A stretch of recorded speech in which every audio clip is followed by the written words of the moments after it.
Lux presents Hollywood.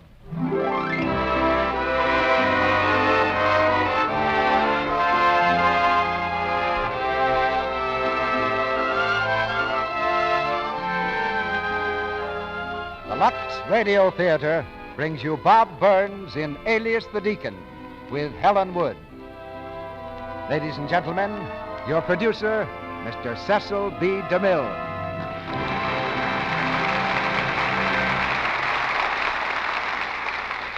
Greetings from Hollywood, ladies and gentlemen. Even in the 20th century, there's no telling where you'll run into Robin Hood, or under what name. Tonight he's a long way from Sherwood Forest. He wears not a suit of Lincoln green, but one of modest black. He doesn't carry a longbow, but a deck of cards. And his name, known to every sheriff in the Middle West, is the Deacon. But don't be alarmed. Of all the gentry who deal cards with scientific knowledge instead of blind hope, the hero in our play, Alias the Deacon, is the most charming and the gentlest. His coat may conceal a pair of aces, but beneath it beats a heart of gold. It's a part for Bob Burns if ever there was one. And so we followed the inspired lead of Universal Pictures by casting him in this radio adaptation of the screen success. It took a little persuasion, though, to get him here. Bob said he'd promised some fellow to go fishing with him. We got him to postpone his trip only by revealing a very special rendezvous for trout. I'd been reserving that spot for a holiday of my own after finishing the picture Northwest Mounted Police. But I think Bob Burns in Alias the Deacon will be worth the sacrifice. Wherever the Deacon alights from his private car, any passing truck, injustice is on its way to defeat, and romance runs its proper course, and certain petty tyrants are apt to start running too. Any play with Bob Burns in it is a friendly play. But another kind of friendliness that we're very proud of is your loyalty to our product, Lux Flakes. You've never let us down yet, and I know Lux Flakes will never let you down.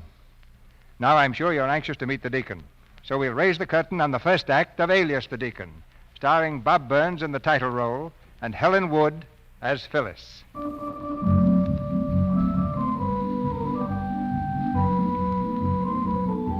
The Truxton County Fair, somewhere in the Middle West. It's Saturday afternoon, and a holiday crowd jams the midway, gazing in awe at the world's greatest collection of freaks, gasping as the high diver plummets into the tank, meanwhile clutching tightly to their breasts their hard-earned baby dolls and canes. In a secluded corner of the grounds, another attraction holds forth, a quieter and more intimate form of entertainment. For here is where Deke Caswell, Alias the Deacon, has set up his temporary stand. To collect his crowd, the Deacon plays a mournful tune on a mournful-looking instrument. And as the curious gather around, knowing farmers hold on to their pocketbooks. They've seen men like the Deacon before. All right, dear, we're going. We're going, darling. Wait a minute, lady. You don't have to leave. That baby ain't disturbing me. Oh, he ain't, ain't he? Well, you're disturbing him. Don't cry, dear. Well, I guess everybody ain't got the same taste for music, folks, but there's one sound that's music to everybody's ears. That's the music of jingling coins. Of course, you have to have the coins to jingle. Well, that's where I come in. Gentlemen, I'm going to give each and every one of you a chance to win some of these coins right now. I have here in my hand 3 ordinary everyday playing cards, the ace, the deuce, and tray of diamonds. I'm going to shuffle these cards a little and lay them face down here on the stand. Now, all you got to do, gentlemen, is watch where I put the ace. Why, it's so simple, honestly, sometimes I'm right ashamed of myself. Here we go now. Watch it closely. 1, 2, 3. Which one is the ace? Anybody like to try it? I bet you $50. All right, brother. No amount's too big or too small. That's the ace, that one there. Let's see now. Well, brother, I guess you wasn't watching very close that time. You picked the trays. That's funny. Who'll be the next red-blooded gentleman? Watch it closely now. As many can play as want to. Just put your money on the card and be sure it's the right one. I saw it. Right here. You too. There's my money. Only one way to find out, gentlemen. Turn up the cards you bet on. Well, what do you know about that? I win again. All right, now, who'll be the next? Just a minute, you. You're switching those cards around. You're crooked. I resent that. Do you deny it? No, I just resent it. All right, gentlemen, now who'll take a chance? It's a simple, honest little game. Come on, folks, come on. Don't let me stand here talking to myself. I've heard all this before.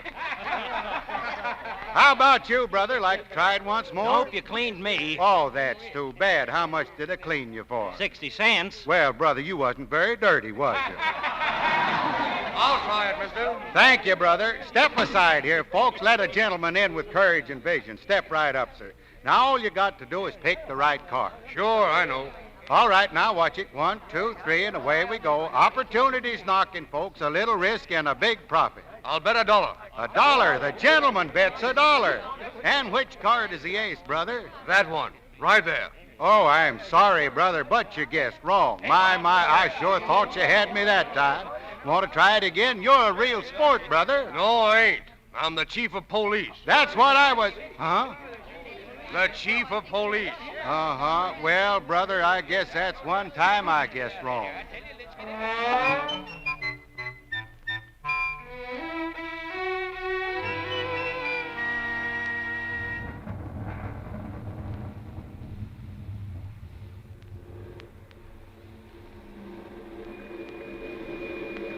All right, mister. You see that sign over there? Where? Oh, you are now leaving Truxton. That the sign you mean? Yeah, and the sign means you. Now, go on, beat it. Thanks, Chief. Don't thank me. If the roof of our jail didn't leak, you wouldn't be getting off so easy. There's the bus depot right over there. Now, come on. The bus leaves in 5 minutes. Get on and stay on. Where does this bus go if it's any of my business? Next town is Shelton, the county seat. Well, does your jurisdiction extend that far? No, it don't. Well, then you wouldn't mind if I stop over there long enough to give one of my educational lectures. Why, no. I'll even wire my friend the sheriff to reserve a nice room with a southern exposure. Why, Phyllis, Oh. Hello, Chief Davis. what are you doing here? Waiting for the bus. I'm leaving Truxton. A fine night you picked for traveling. What's the idea? My job folded up. There's no reason for my staying here any longer. I guess not. Well, I hope things break better for you wherever you're going. Hey, you folks, you waiting for the bus? Yeah, why? Well, I'm sorry, folks, but the road's washed out at the pike. The bus will be about 6 hours late. You mean I have to spend 6 more hours in this broken-down hillbilly town? Why? Why, it'll be a pleasure, Chief. But maybe it's a pleasure I can skip. Where does that delivery truck go? Anybody know? Why, that's Johnny Sloan. They're going into Shelton, probably. Shelton, huh? Well, maybe I ought to have a talk with Mr. Sloan. Evening, young fella. Hello. Kind of bad night all around. I'll say it is. I've been driving through floods for 2.5 hours. Got water in my motor and my gas tank. I got it in the carburetor and ignition, but not a drop in my radiator. Say, I don't suppose I might ride along. No. No, I suppose not. Hey, Johnny, you'd like to give someone a lift? I just told him no passengers, company rule. Oh, I don't mean him. There's a young lady here that... Sorry. I guess the age of chivalry is dead. It is with the Crane Trucking Company. Oh, come on, son. You can take a chance just this once. Why... Please don't trouble. I can wait. I'm sorry, lady, but I... Oh, are you the person that wants a lift? Yes, but don't put yourself out for me. Why, no trouble at all. No trouble at all.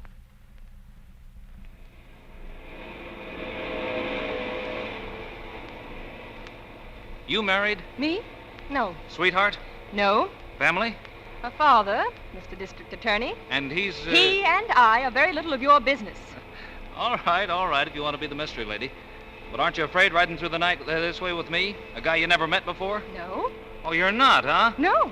What'd you do if I stopped the truck on this lonely road? You wouldn't do that. Wouldn't I, though? No. Uh-huh, we'll see about that. Well? Well? You haven't any protection now. That's right. Well, why don't you scream? I'm hoarse from last night. Okay, you win. But it's a good thing I have to be in Shelton by morning. Me too, son. Let's go. What in the... How did you get back there? Oh, I just figured since you changed your mind about taking the little lady, you might change it about me, too. Of course, I ain't as pretty as she is. All right. Keep quiet about it. Thanks, son.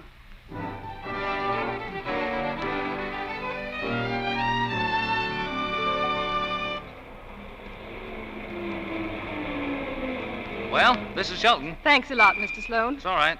Tell me, you married? Me? No. Sweetheart? No, No, I haven't. And I won't have until in my kick reposes another $250. The same being the rest of the purchase price for the best little business opportunity in all Shelton. I see. Yes'm. In front of you, you see a guy who isn't going to be a truck jockey all his life. Shelton needs a first-class garage. And I got my eye on a place that with a little fixin' will make the ones here now hang their grease racks in shame. I'm sure it'll be a success. Well, goodbye. Wait a minute. What are you going to do? Look for a job? Oh, will I see you again? Probably. Well, that's good. You see, there's a lot of things we ought to talk about. Are there? Sure. A lot of questions I'd like to ask you. Questions? Like what? Oh, like, Say, where's the nearest barber shop? Oh, for the love of... Are you still here? Uh-huh. Well, what do you want? Just the nearest barber shop, that's all. Across the street. Thanks, son. And thanks a lot for the ride. How about it, Sheriff? You want a little tonic on the hair, Sheriff? Nope, just water. Sure, you're the boss, Sheriff. You're the boss. Make it fast, Henry. I'm a mighty busy man since oil was discovered in this town. Morning. Good morning. You're next. Thanks. Yes, Sheriff. It'd be nice if we could have an oil boom like this every year. I don't know. There's been an awful lot of riffraff drifting into town. Yeah, I bet you're keeping your good eye on all suspicious characters, eh, Sheriff? I'm keeping a special lookout for a card sharp they run out of Truxton, heading this way. Is that so? Yes, sir. I got a wire this morning. No tin-horn gambler better show himself around here. Hey, mister, where are you going? I'll be back a little later. But I'm ready for you now. Just a minute, mister. Don't believe I've seen you around here before. I'm Yates, Sheriff Yates. Well, how do you do, Sheriff? I'm Caswell, Deacon Caswell. Well, how do you do? Deacon, eh? Oh, yes. I heard there was a lot of strange goings-on in this town. I figured I could do some good around here. As a matter of fact, Deacon, I think you could. Now, for instance, I happen to know there's a lot of gambling going on. Gambling? Tell me, Sheriff, where's the game? Well, I ain't sure yet, but I kind of got my eye on the Clark Hotel. You have, huh? Yeah, Elsie Clark's place, just down the street. If my information is correct, there's a bridge game goes on there pretty near every day. Ain't it awful the way some folks get into? The rest of the tricks are ours. You're down 3, Elsie. My goodness, but you do get the cards, Mrs. Gregory. I play the ones I get, Elsie. You certainly do, Mother. Yes, and us along with them. Oh, well, ladies, I don't like to break up the game, but I'm expecting Mr. Cunningham. How much do I owe this time? A little less than $35, Mrs. Clark. $35? Oh, well, I'll get it out of the hotel safe. We'll go on with the game as soon as I've seen Mr. Cunningham. Dear me. Elsie's been having awfully bad luck, hasn't she? Of course, I can afford it, but Elsie, well, I don't know. She can afford it, too, with a hotel like this. Well, as a matter of fact, I think trying to hold it is the reason she plays. She mortgaged the place to Mr. Cunningham before the boom came, and he's one of those men who likes to be paid. Yes, I've heard that about Mr. Cunningham. Well, I guess I'll have to step across to the bank for a minute. I'll be back in a few minutes. Don't be too long, dear. I won't. Mother, listen. Shh, now be quiet. I won't. How much longer do we have to keep these bridge games up? I'm getting sick of these women. We're going to play until Mr. Cunningham gets this hotel. I don't see what Mr. Cunningham has to do with it. Well, I do. He happens to hold our mortgage, too. He told me that anything I could do to help him get this place, well, he said he wouldn't forget it. You mean he doesn't want Mrs. Clark to meet her notes? Mildred, be careful what you say, dear. It might be misinterpreted. Over there, Deacon. That's our hardware store. Jim Cunningham owns that. Cunningham, huh? That the same Cunningham that runs the real estate office? Same feller. Cunningham's a pretty important man in this town, Deacon. Mm-hmm. You know, this is mighty friendly of you to show me around like this, Sheriff. Seems to be a right promising little town. Well, we've had so many undesirables drifting in lately, it's nice to meet up with a better class of newcomer. And that's nice of you to say, Sheriff. It is indeed. Oh, not at all. Not at all. This is the Clark Hotel right here, Deacon. I'll see if we can get you a room. Go ahead, Deacon. Thank you, brother. Willie, customer here. Hello, Sheriff. Oh, where's your ma, Willie? She's in the office, borrowing some more money from that old weasel, Jim Cunningham. Now, Willie, Mr. Cunningham's been a good friend to your ma. Sure. He was a good friend of Whitey Hoyt's ma, too. Now he owns her property. That's so, Sheriff? Oh, you can't believe everything you hear. Believe me, he wouldn't be coming around here with his promises to pay if my pop was still alive.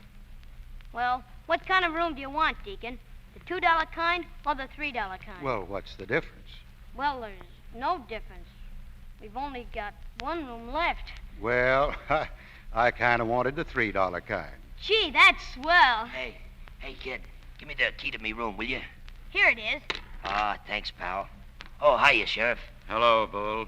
Hey, you gonna be down to fight Saturday? I'll kill that guy. Sure, I'll be there. Oh, swell, Sheriff. All right, Bull, all right. Let's get going. Huh? Going where? We got some road work to do before lunch. Oh, I was just gonna take a little nap. Come on. The guy that's promoting this match wants to see some action. Get going. Road work all the time, road work. I'm getting sick of it. I didn't know you went in for prize fights in this town, Sheriff. Well, we don't usually, Deacon, but Mr. Cunningham is opening a new auditorium, and, well, you know. I see. And this new note covers all I owe you, Mr. Cunningham. That's right, Mrs. Clark. You can tear the others up. Morning, Elsie. Oh, hello, Sheriff. Hello, Tom. Hi, Mr. Cunningham. Folks, this is Deacon Caswell, Mrs. Clark, and Mr. Cunningham. How do you do, Deacon? Pleased to meet you, ma'am. The Deacon's come to help clean up the town. Oh, is that so? Well, I think I can clean up a little anyway. That's fine, Deacon. Anything I can do for you, you just let me know. Now, that's very kind, Mr. Cunningham. Good morning, folks. Morning, Deacon. Goodbye, Mr. Cunningham. Ma, the deacon wants a room. The $3 kind. Oh, certainly. Will you just come this way, Deacon? I've got a nice room on the first floor. While you're in town, Deacon, I'd like to have you meet our Ladies' Community League. I'm sure you have a lot of things to tell us. Why, Mrs. Clark, you're a positive mind reader. Elsie? Oh, here you are. We thought you were lost, Mrs. Clark. Deacon, this is Mrs. Gregory and her daughter Mildred. Deacon Caswell. It's a pleasure, ladies. How do you do? Well, are we ready to play? Oh, I'm sorry, girls, but Mrs. Hawley isn't here, and... Play? Just a little bridge. Oh, Nora, the deacon will think we've been gambling. Oh, not at all, not at all. Perhaps you'd like to take Mrs. Hawley's place, Deacon. Oh, but I'm sure he wouldn't. Well, now, I must confess, I have kind of puttered around with cards on several occasions, just to make up a foursome, of course. Oh, then you will join us. Me? You mean for money? Oh, well, now, it needn't be. We can play for nothing. Well, I don't... Oh, I guess I wouldn't mind playing for some trifling stakes, just to be sociable. Oh, that's so nice of you, Deacon. Well, it is indeed. We'll only be about an hour. An hour? Well, I'd say that should be just about long enough.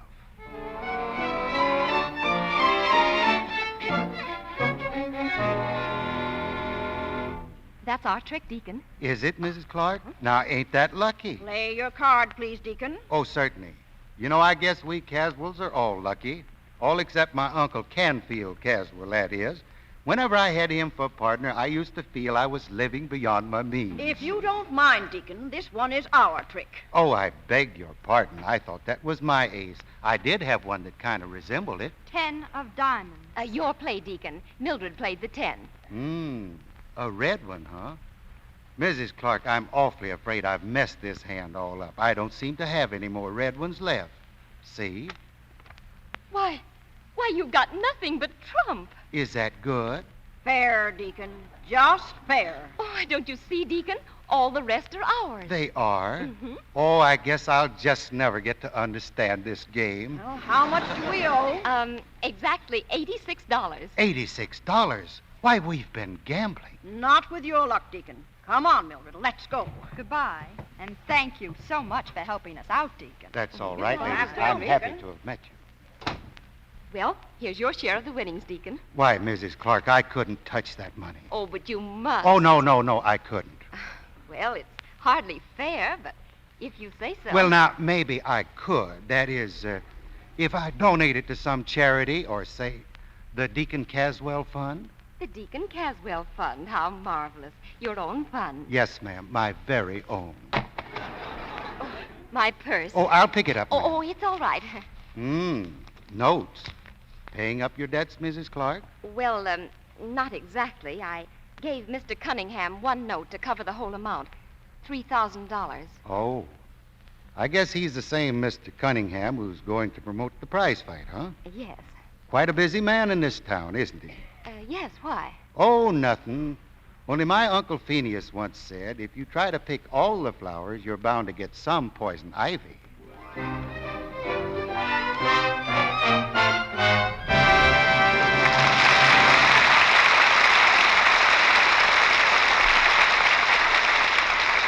You have just heard Act One of Alias the Deacon with Bob Burns and Helen Wood.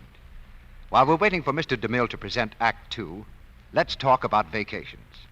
What are you going to do for your vacation, Sally? Why, I'm thinking of flying to New York, Mr. Ruick. How exciting. I suppose you're thinking a lot about clothes, aren't you? Oh, I've got everything planned. What are you taking? Why, a half a pound of underthings, an ounce of stockings, 3 pounds of dresses. Hey, have you lost your mind? What do you mean, half a pound of underthings, 3 pounds of dresses? That's the way you pack for air travel, by the pound. You know, I can't help thinking... Thinking what? How easy it would be to tuck a box of new Quick Lux Flakes into your bag. It's mighty handy to have when you want to freshen up your things. Why, Mr. Ruick, I always travel with new Quick Lux. It's so easy to give my underthings or blouses or dresses a quick dip in the suds. And it means you don't have to take along so many things, doesn't it? That's right. I take a few and freshen them often with new Quick Lux. It's a grand way to stay fresh and dainty. You know, that's a good tip for all our listeners who are planning vacations. Travel light and take along a box of Lux Flakes as your daintiness insurance. Lux removes every trace of perspiration from your washables and protects you against offending. Undies should be Luxed after every wearing. Blouses, dresses, and accessories often, especially during warm weather. New Quick Lux is so easy to use, so fast. In water as cool as your hand, they dissolve 3 times as fast as any of 10 other leading soaps tested. And New Quick Lux is thrifty to use, too. Ounce for ounce, it gives you more suds than the other soaps tested, even in hard water. Fast, thrifty, and safe for everything safe in water alone. That means stockings, underthings, and all your washable dresses. Ask for New Quick Lux tomorrow in the generous large box. It comes in the same familiar package and costs no more. Now, our producer, Mr. DeMille. Act Two of Alias the Deacon, starring Bob Burns as the Deacon, with Helen Wood as Phyllis. The quiet little town of Shelton is proving a gold mine for the amiable Deacon. For a gentleman so unfamiliar with bridge, his luck is astounding. And slowly but surely, his partner, Mrs. Clark, is winning back all she lost. Through the Deacon's influence, Phyllis is now employed as a waitress in the Clark Hotel. From breakfast to dinner, she's on her feet. But she's never too tired at night to go walking with Johnny Sloan. On this evening, their walk has taken them to the outskirts of the town. At last, in the bright moonlight, Johnny comes to a halt, right at the edge of a junkyard. Well, there it is, Phyllis. There's what? The junkyard. How do you like it? Well, it's very pretty. I admit it doesn't look like much, but I can buy it cheap. Buy it? Oh, Johnny, maybe we better sit down and rest. You've been working too hard. The idea is quicker than the eye, lady. You see all those auto wrecks? I can salvage all the junk parts and start a little supply shop. Strictly second-hand. Oh, I see. They'll sell it for $250. All I'm short is $240. I wish I could help you. You can. I? Sure. Planning things out is fun, but, well, it's more fun if you do it with someone. You feel that way, too? Yes, I do. Well, if I get the business started and things look better, Yes, Johnny? Oh, maybe you don't want to hear any more of this. But I do, a whole lot more. Then get hold of yourself, because I got an awful lot to tell you about us. Hey. What's the matter? I just happened to think. You know, I don't even know your last name.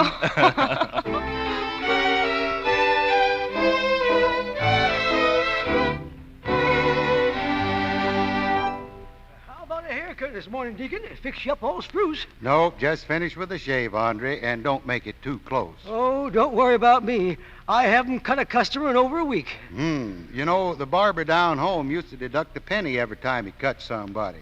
You know, it was nothing to see a customer leave his shop a dime winner. Say, how's the sheriff getting along with his gambling crusade? Oh, fine. No more gambling in this town. Well, that's almost too bad in a way. Huh? What do you mean? I understand some people find a lot of pleasure in a friendly game of cards. Deacon, you ain't one of those people. Oh, no. I always remember what my Uncle Confucius Caswell used to say.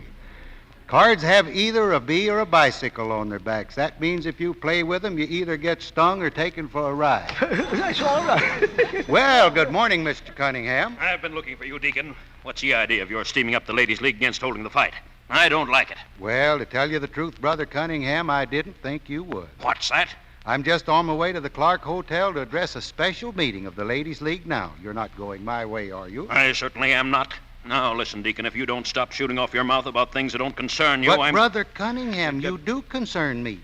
I remember what my Uncle Confucius used to say. It's wise to remember that the teeth that smile also bite. Hang your Uncle Confucius. I've got an uncle, too. And he says a closed mouth catches no flies. That kind of makes good sense. Look, Brother Cunningham, now, if you was to make this fight of yours sort of a part for charity... What? I think that'd kind of lift the entire proceedings into something finer, more aesthetic. Now, there's one little charity that's kind of in debt, about $3,000. You know anything about it? You're not getting a quarter out of me, or any information either. Remember what my uncle said. All right, Brother Cunningham. And if you see your uncle, you might tell him what my uncle said. He said that smart people always do in the beginning what darn fools finally do in the end. Now, if you'll excuse me, the ladies are waiting. Good morning, Brother Cunningham.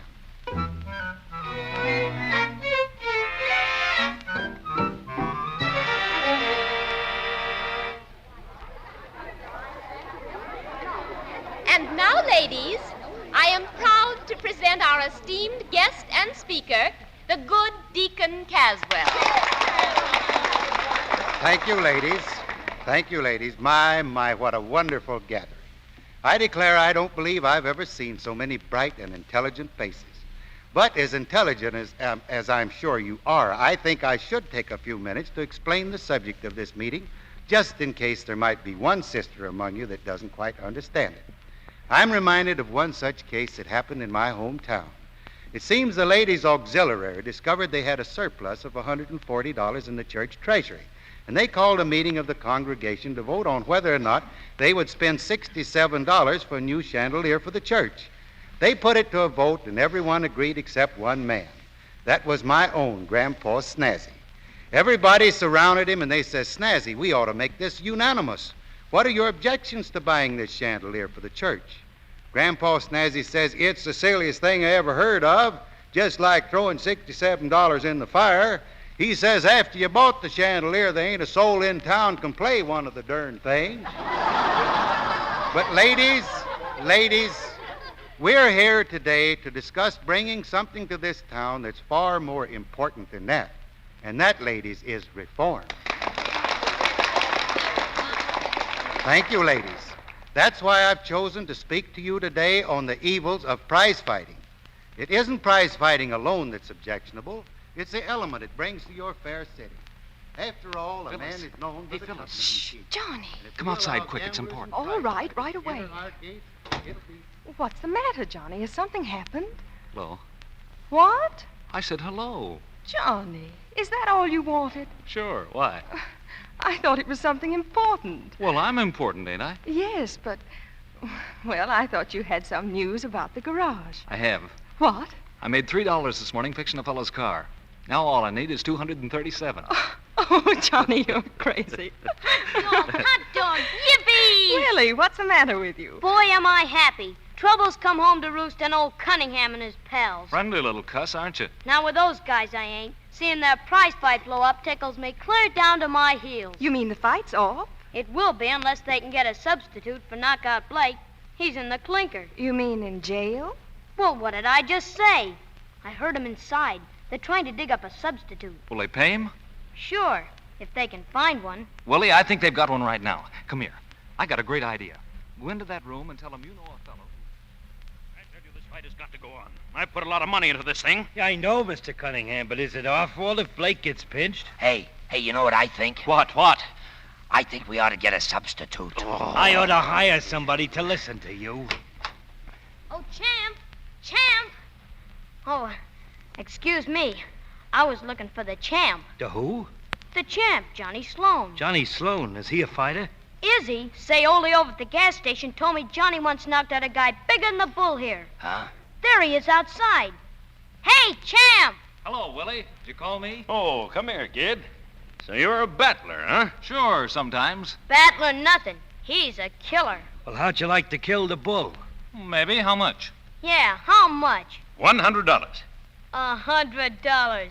Hey, Champ, He thinks you're still an amateur. Sure sounds like it. Well, that's an insult. No, take it easy. Take it easy. $2.50. $2.50 or nothing. Oh, come now. Be reasonable, Yeah, after all. be reasonable. You know, money ain't everything in life. Quiet. Well, that's what you're always telling me. I'll make it $150, and an extra $100 if you stay the full 10 rounds. All right, you got a deal. And a fighter. Well, that takes quite a load off my mind. Yeah? Well, if I was you, I wouldn't get too happy with that deacon inside there stirring up the clubwomen against our little waltz. The deacon? Oh, I can handle him. Yeah? How?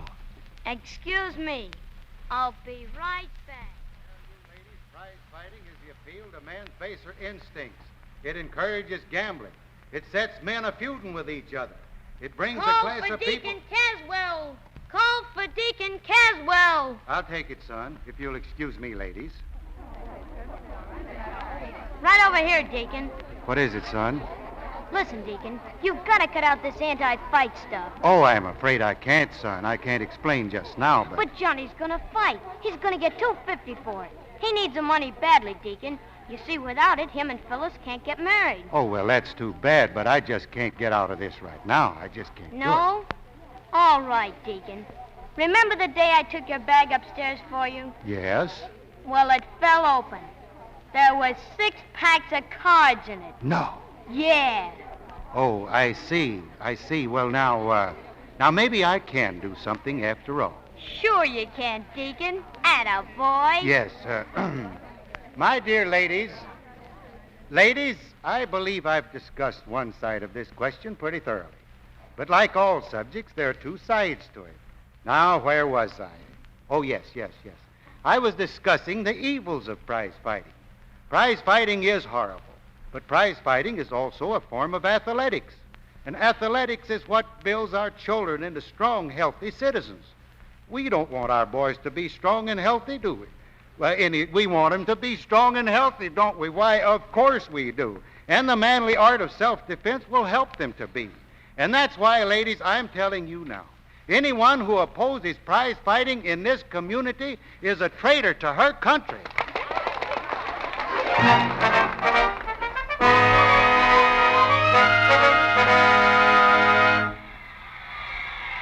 Johnny, is it almost time? Almost. That's the last preliminary up there now. Johnny, I just can't stay and watch the fight. I'm going back to the hotel. Okay, I'll be there in an hour. We'll spend the rest of the night just counting that dough.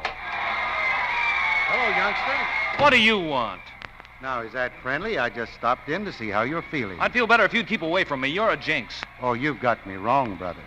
I hope you knock that bull so cold they'll have to carry him out with a pair of ice tongs. Okay, I'll do my best. Sounds like you're feeling pretty fit, all right. Doesn't he look it? Well, I like to know these things because while the race is not always to the swift nor the battle to the strong, it's not a bad way to bet. Good luck, Johnny. Thanks. Okay, Sloan, we're on. Let's get going. All set. So long, darling. So long. Be careful. Sure. See you at the hotel. You a little worried? Worried? A polar bear'd have to wear mittens to shake hands with me. Oh, I hope it works out, Deacon. So much depends on it. Just remember that dark cloud has got a $250 silver lining. Now, you run along now. Don't worry about it.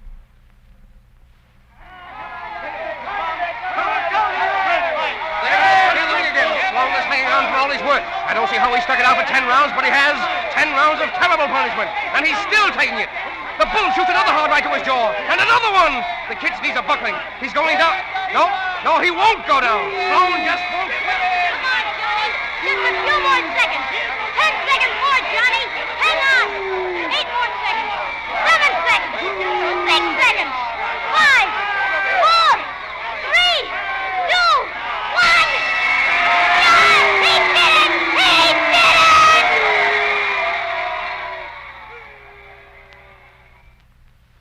No use arguing about it, Sloan. 150 is all you get.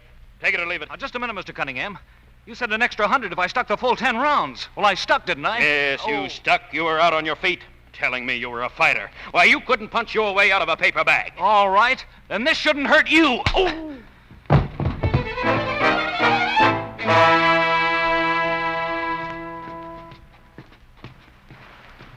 Come on, Sheriff. We'll probably find him in the hotel. Right with you, Mr. Cunningham. Just a minute, Mr. Cunningham. Why, I've known Johnny for years. He wouldn't do a thing like that. Sure, but he did it.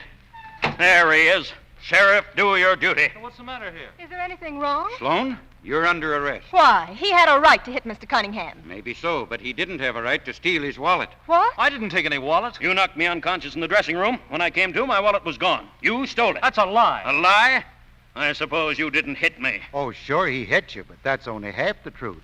And when a man tells only half the truth, Brother Cunningham, it's just the same as a lie. We'll let the law decide that. A good sheriff ain't interested in law. He's interested in justice. That may be right, Deacon, but it looks like I'll have to take the boy along. All right. Do you mind if I... Can I speak to Phyllis a minute? Sure. I'll be waiting outside. Come on, Deacon. Come on, Mr. Cunningham. I'll need you to swear out the warrant. It'll be a pleasure. Phyllis. You shouldn't have done it, Johnny. Even though he promised you the money, you had no right to take it. But I didn't take it. You don't really believe I'd do a thing like that? Well, you said you'd go with the sheriff. What else can I do? I've told you exactly what happened. I hit him, walked out, bumped into the deacon, and came right over to see you. Bumped into the deacon? Yeah, right outside the dressing room door. The deacon. Better come along now, Johnny. Okay. Don't worry, Phyllis. It'll come out all right. So long, honey. Oh, Johnny.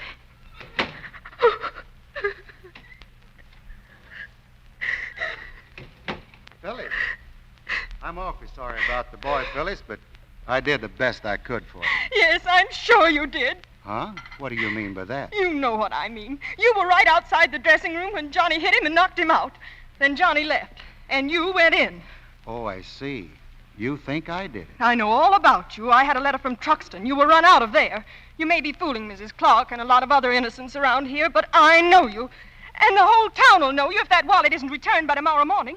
Do you understand? Tomorrow morning. I guess you got a right to think that way you're thinking now, Phyllis. I've been on the wrong side of society for a long time, but I've always liked to believe that I ain't ever been mean. Not as mean as you're making me out to be. I guess it wouldn't do much good for me to tell you you're wrong. No, it wouldn't. I see.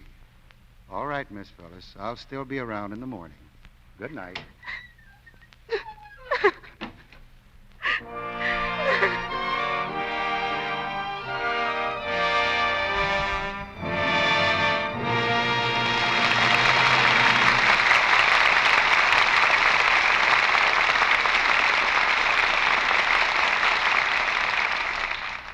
In just a moment, Mr. DeMille brings you Act 3 of Alias the Deacon with Bob Burns and Helen Wood. During the short intermission, we bring you our friends, the Browning family, again. Mother Browning is returning tonight from a trip, and Dot and Midge have planned a little surprise for her. I've got dinner all ready, Midgie. You about done with the table? Mm-hmm. As soon as I lay the spoons all around. There. Doesn't that look nice? Oh, divine. My goodness, I bet Mother will be surprised.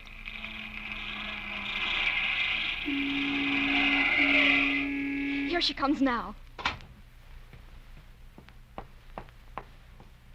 Dot, Midge, where are you? I'm home. Hi, Mother. Greetings, Mummy, darling. Have fun? Grand. How nice everything looks. We've got dinner all ready. All you have to do is eat. You darlings. The table looks lovely. Why, what's this? Surprise! Surprise! Look, these lovely spoons. Where did you get them? They're our coming home present for you. How sweet. Just think, we got 6 of them. 6 beautiful teaspoons for only 50 cents. And the top from a large box of new Lux Quick Lux. It's a new offer the makers of Lux Flakes are taking right now. And look, Mums, it's the Allure pattern, just like the silver we got before. And it's original Rogers silver plate. Doesn't it look lovely with our other silver? It looks beautiful, dear. That pattern's so simple, it would go well with any silver. And, Mother, a whole list of the other pieces we can get in the Allure pattern came with the spoons. Dot and I want to send for the perfectly ducky beyond knives and forks. Oh, they're sublime. The cutest short blades and prongs and long handles and... Yes, hundreds of thousands of women have been enthusiastic about the beautiful Allure pattern. And so many have asked for matching pieces of this handsome original Rogers silver plate that the makers of Lux Flakes, in cooperation with the International Silver Company, the world's largest silversmith, are offering this amazing bargain once again, so you can get new matching pieces or start a new set. This new offer brings you 6 beautiful teaspoons in the famous Allure pattern, guaranteed original Rogers silver plate for only 50 cents and the top from a large box of new Quick Lux. Send the large box top with 50 cents in coin, no stamps, please, and your name and address to Lux, Meriden, that's Meriden, Meriden, Connecticut. I'll repeat that address.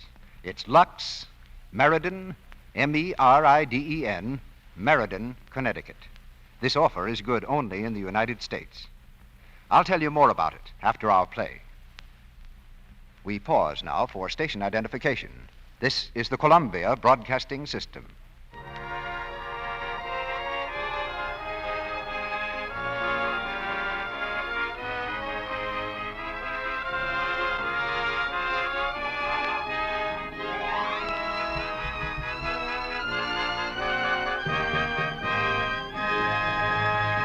The curtain rises on the third act of Alias the Deacon.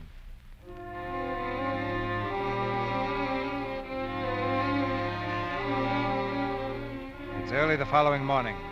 On the second floor of the Clark Hotel, Phyllis moves swiftly along the quiet corridor. With a nervous glance over her shoulder, she starts down the stairs. But suddenly a figure steps from the shadows, and Mr. Sullivan stands in her way. Good morning, Phyllis. Oh, hello. You're up early, Mr. Sullivan. Yeah, so are you. Where you been? In my room? Yeah, you weren't a minute ago. You were in Sloane's room. I saw you. Well, you're crazy. No, I'm not. Maybe you better hand it over, Phyllis. Hand what over? That wallet you found. But I Come on, didn't... come on. I saw you. It was under the mattress. You better let me have it. No. And you won't say anything, please. Not me, but what about you? If they ever put you on the stand, your boyfriend sunk. Well, you couldn't lie even... I know. He did it. Well, there's only one thing to do. You mean get out of town? Yes. Look, beautiful. I'd like to help you. There's a bus leaving at 4 o'clock. We could be on it. We could be on it? Sure, you and me. Thanks, just the same. But I always like to travel alone.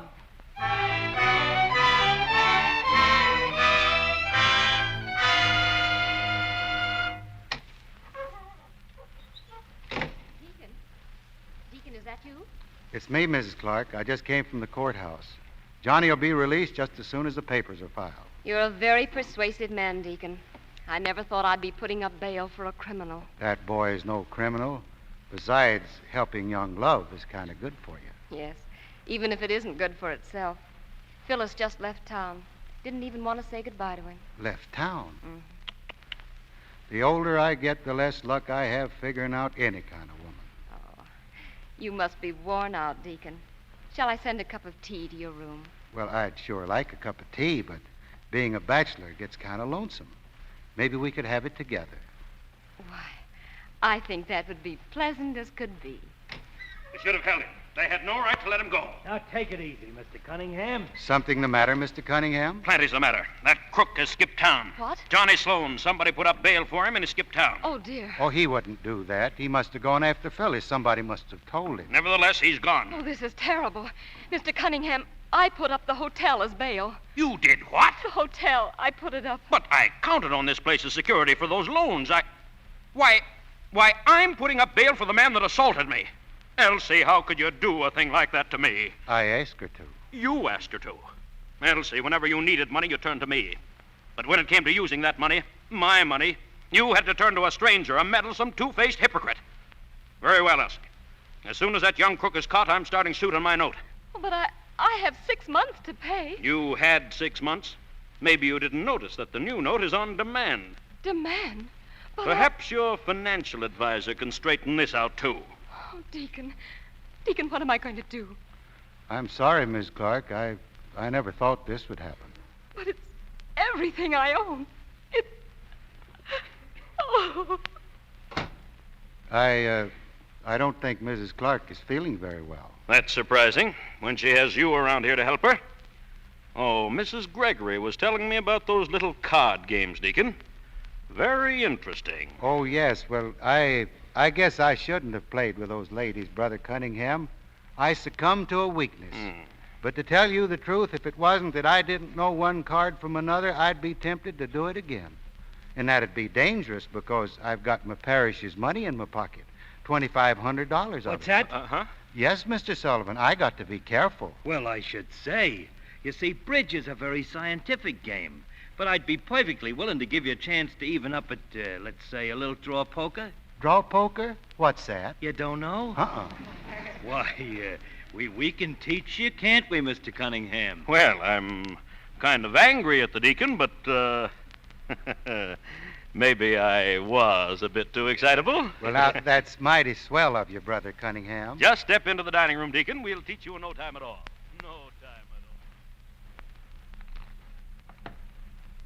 Now, let's see, gentlemen. You say a royal flush beats everything? That's right. You're catching on fast, Deacon. Come on, let's begin. I'll deal. Wait, don't you think I ought to cut the cards? Huh? Oh, not that I don't trust you, Mr. Sullivan. Well, I always say if you suspect a man, don't play with him. And if you play with him, don't suspect him. Still, I think it'd be a little more friendly if I cut him. Sure, we'll even cut for deal. Take a card, Deacon. Well, now, that's downright brotherly. I have a 7. 10 here. I got a king. Who wins? Why, you do, Deacon. Already? Naturally. Beginner's luck. Beginner's luck. How true, brother, how true. Now, let's see. I think you said 5 cards to each player, didn't you? 5 cards, Deacon. Thank you. You're welcome. I'll open for 10. 10, eh? All right, I'll stay. Let's see now. That's a lot of money, 10 cents. What do you mean 10 cents? $10. $10? Just a sociable game, Deacon. Oh, well, I'll play along just to see what happens. Add boy. 3 cards here. And, 2 for me. 3, 2. I'll just take 1. Huh? I pass. Me too. Do we lay our hands down now, gentlemen? That's right. Pair of kings. I have 3 2s. Let's see now. Aces count as 1s, don't they? Well, yes, they do, but, But then I guess you win, 'cause that's all I have, 3 little bitty 1s. Oh. Oh, well, now, that's too bad, Deacon. Better luck next time. Well, that's the way I feel, brother. You deal, Mr. Sullivan.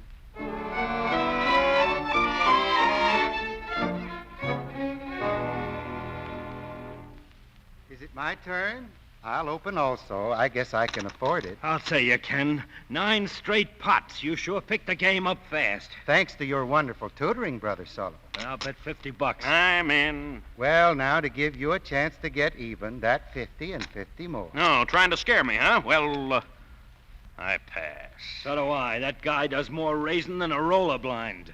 There's my hand, a flush, brothers, all the same color. Hey, wait a minute. They're all the same color, but one of them's a diamond. Yes, one of them's a diamond. Oh, yes. But now, you gentlemen threw your cards away, and when you throw your cards away, you lose. You told me that yourself, Brother Sullivan, remember? Take the dough. Take it.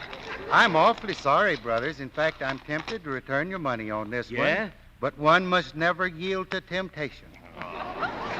It's my deal. Give me the cards. Wonderful game, Brother Cunningham. I don't know when I've had so much fun. Yeah. The last pot I won, they'll save at least 100 heathens. If you save any more heathens, they'll have to chip in to save me. All right. Who opens? Opens? Oh, yes. I'll bet $20. I'm in. I'll stay, too. How many cards, Deacon?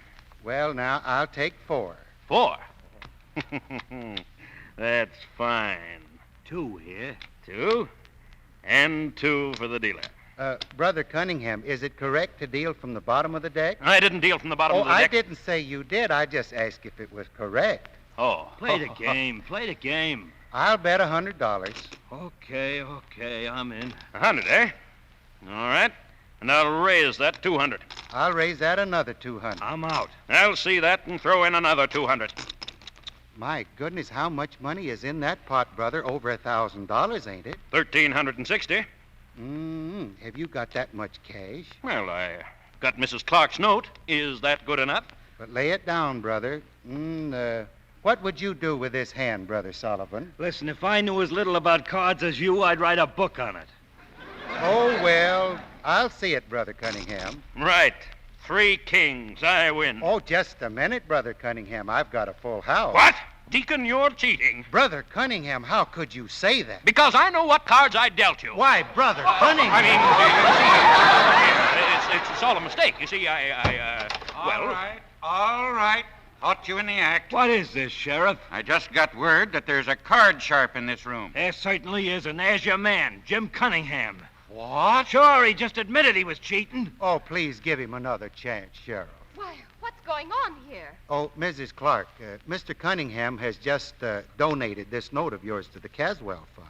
You mean he's not going to sue? I'm afraid not. Are you, brother? No, certainly not. Oh, Deacon, how can I thank you? Oh, I could just kiss you. Well, that's a pretty good way. But there's one thing more. Mr. Cunningham, just what were the denominations of the bills stolen from your wallet? 4 $100 bills, brand new. That's strange. They tally exactly with the bills Mr. Sullivan donated. So what are you trying to do, pin it on me? Why, Phyllis even found the wallet in his room. I guess she did all right after you put it there last night. You're crazy. Maybe so, but I ain't blind. If you didn't put it there, then how did you get those bills? Well, I can explain that. You'll explain it down at the jail. Come on. Now, wait a minute. Shut up. Oh, Deacon, it just occurred to me. Remember that other card sharp I was telling you about? Oh, yes. Well, I think I know who he is. I guess he'll be gone, though, by the time I tend to these birds. Oh, I'm sure he will. Good morning, Sheriff.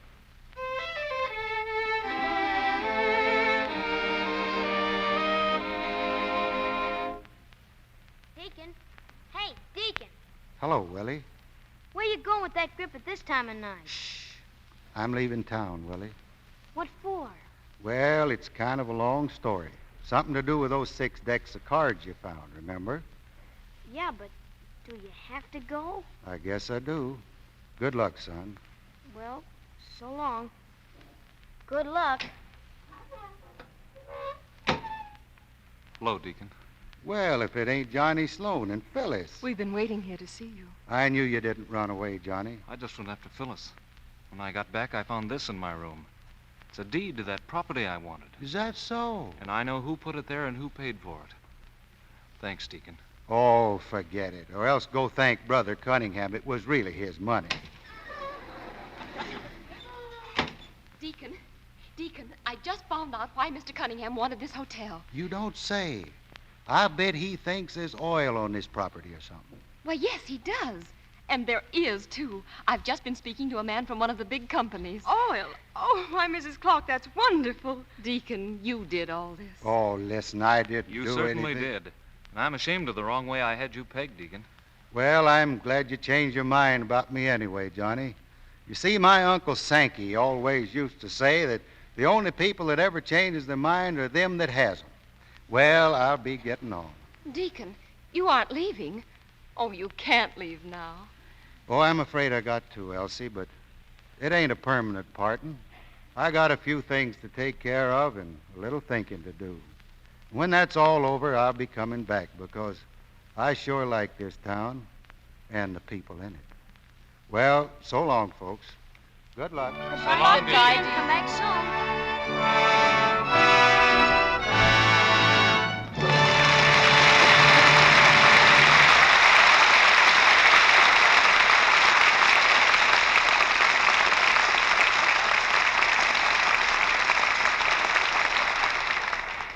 We bring to a close our performance of Alias the Deacon.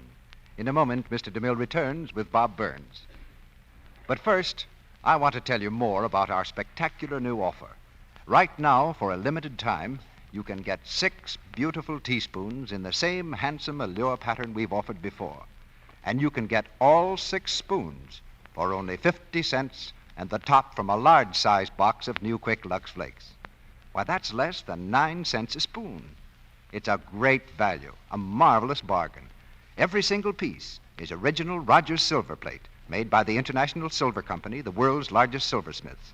That name stands for guaranteed quality.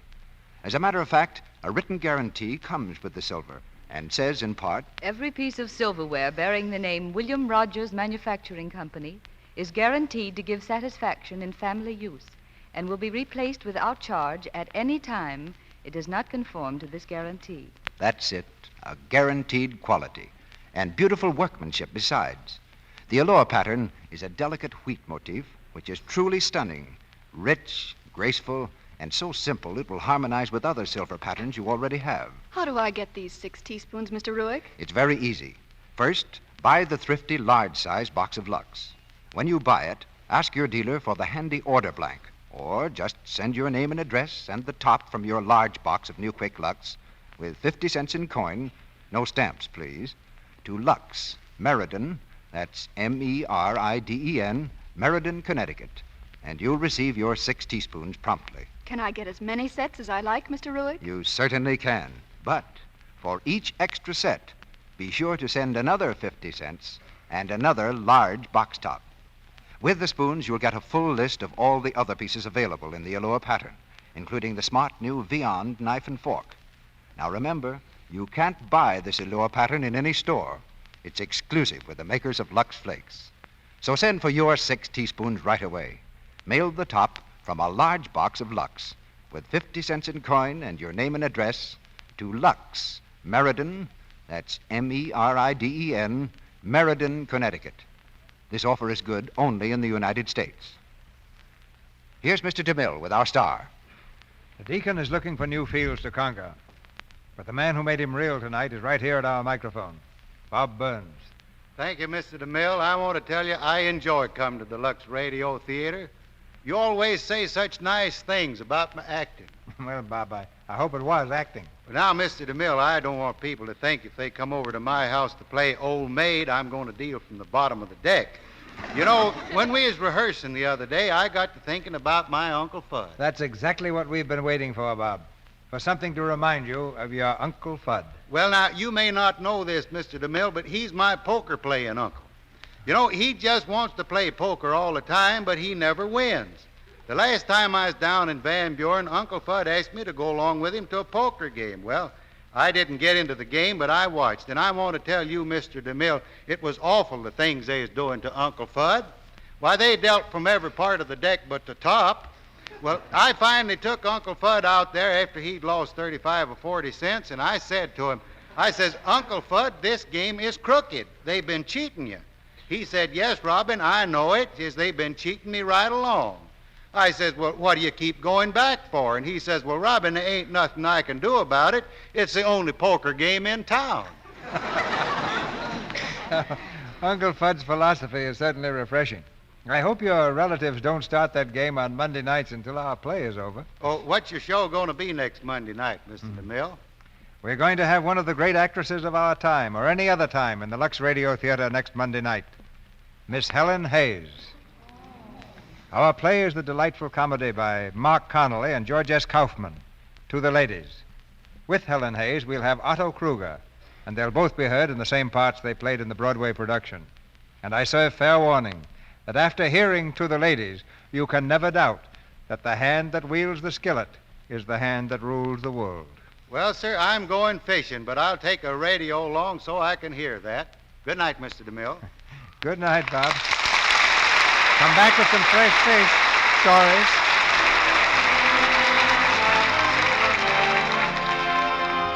Our sponsors, the makers of Lux Flakes, join me in inviting you to be with us again next Monday night when the Lux Radio Theater presents Helen Hayes and Otto Kruger in To the Ladies. This is Cecil B. DeMille saying good night to you from Hollywood.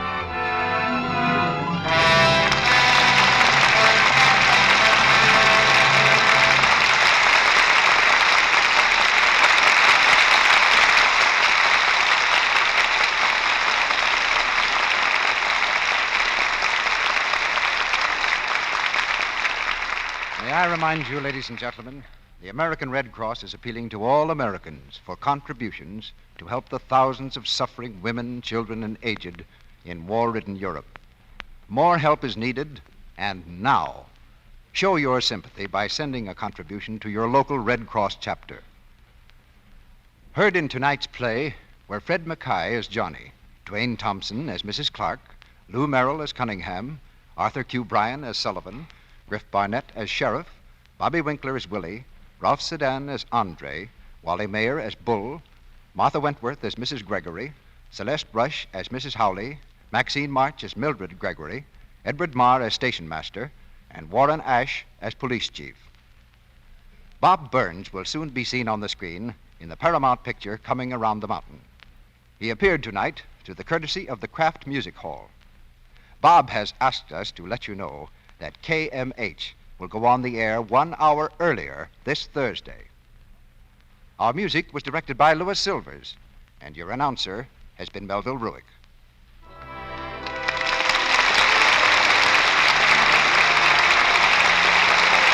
This is the Columbia Broadcasting System.